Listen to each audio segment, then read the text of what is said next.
हरिओम दर्शकों, मैं धीरज मिड्डा आपका एक बार फिर से स्वागत करता हूं अपने कार्यक्रम पर व अपने ज्योतिष अनुसंधान केंद्र पर, जिसका नाम है श्री शिव शक्ति ज्योतिष एवं वास्तु अनुसंधान केंद्र वैदिक एवं आध्यात्मिक ज्योतिष।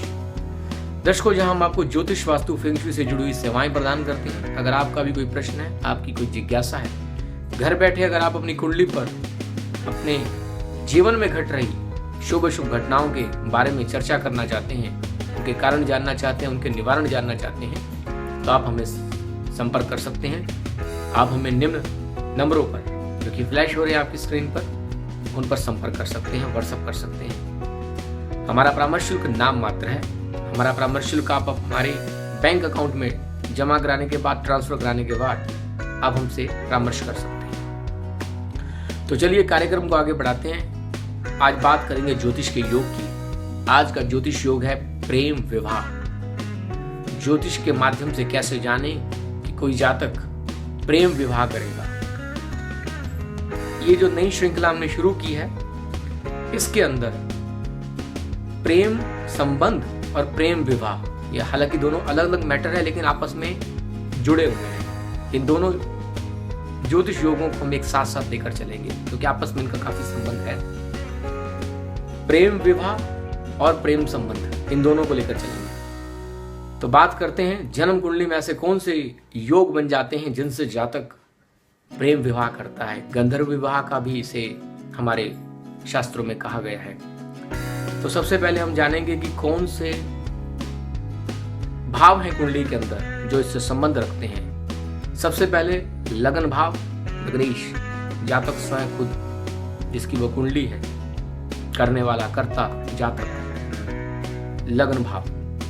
पंचम भाव, पंचम भाव प्रणय संबंधों का भाव है, प्रेम का भाव है, रोमांस का भाव है। सप्तम भाव हमारे विवाह का कारक है, विवाह का भाव है, विवाह का स्थान है। नवम भाव हमारा भाग्य स्थान है, धर्म का भाव है। एकादश भाव हमारी इच्छाओं की पूर्ति का भाव है, लाभ भाव कहा जाता है। द्वादश भाव बेडरूम के सुख का भाव है, शैया सुख का भाव है। और कई बार तीसरा भाव और अष्टम भाव भी इसमें सम्मिलित करना पड़ता है, क्योंकि तीसरा भाव करेज का भाव है, हिम्मत का भाव है, हिम्मत चाहिए। और अष्टम भाव सीक्रेट भाव है, रहस्य का भाव है, गुप्त संबंधों का भाव है। तो ये थे भाव। और अब बात करेंगे कौन से ग्रह हैं। ग्रह हैं शुक्र, गुरु, मंगल, समटाइम्स केतु भी प्ले करता है, क्योंकि गुप्त संबंध दर्शाता है ये। तो आज बात करेंगे कुछ योगों के बारे में। 4 ज्योतिष योग मैं आपको बताऊंगा। सबसे पहला कि अगर ये कॉम्बिनेशन हो जाता है तो जातक प्रेम विवाह के लिए संभावनाएं जातक की कुंडली के अंदर बढ़ जाती हैं। किसी भी तरीके से, किसी भी योग से पंचम भाव, सप्तम भाव, उनके भावेशों का आपस में संबंध बन जाए तो जातक प्रेम विवाह करता है।